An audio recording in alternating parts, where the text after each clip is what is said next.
भगवान विष्णु जगत की रक्षा करते हैं। शिव जी ने कहा मेरे को 100 साल आने की इच्छा नहीं होती, क्योंकि ये 100 साल माया में है। व्यास जी ने कहा महाराज आपके मस्तक पर गंगा जी है, आपका माया क्या बिगाड़ लेगी। कृपा करो, समाधि में जो आनंद आपको मिला है वो आनंद जगत को देने के लिए मेरे यहाँ पुत्र रूप में जन्म ले और भागवत की कथा करें।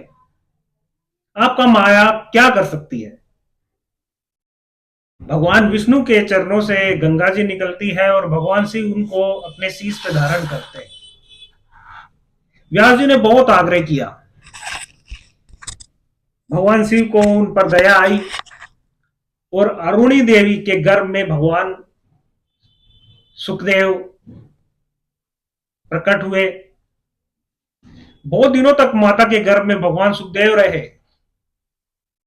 और भगवान विष्णु का ध्यान करते रहे। दिन रात भगवान कृष्ण का ध्यान, और भगवान कृष्ण का ध्यान करते करते उनका रंग भी श्याम वर्ण का हो गया। हम जिसका भी ध्यान करते हैं हम धीरे धीरे उनके जैसे हो जाते हैं। बहुत साल बीते। व्यास जी ने कहा बेटा तेरी मां को बड़ा त्रास होता है, बहुत कष्ट होता है, तू बाहर आ जा, मैं तुम्हें आशीर्वाद देता हूं। बेटा तू बाहर आ जा, माया तेरा कुछ भी नहीं बिगाड़ सकती। तो महाराज सुखदेव जी ने कहा कि आप स्वयं ही माया में फंसे हुए हो, आप मेरे को क्या आशीर्वाद दे रहे हो। क्योंकि मैं तो अभी माता के गर्भ में हूं और आप मुझे बेटा बेटा कह के बोल रहे हो। आप खुद माया के अधीन हैं। मेरे को तो वही आशीर्वाद दे सकता है जो मायापति है, जिनके अधीन माया है, और मायापति है भगवान नारायण। अगर भगवान नारायण मुझे आशीर्वाद देंगे तभी मैं बाहर आऊंगा।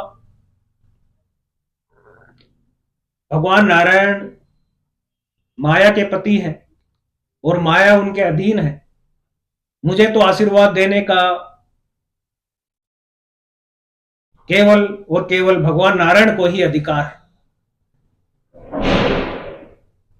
व्यास जी भगवान नारायण को याद करते हैं, भगवान नारायण जी प्रकट होते हैं और सुखदेव जी महाराज को कहते हैं बेटा तू बाहर आ जा, मैं तुझे आशीर्वाद देता हूं कि माया तुझे स्पर्श नहीं कर सकती, तू बाहर आ जा। सुखदेव जी महाराज जन्म से ही माया मुक्त है। जन्म से ही सुखदेव जी महाराज में ज्ञान वैराग्य और भक्ति पूर्ण थी।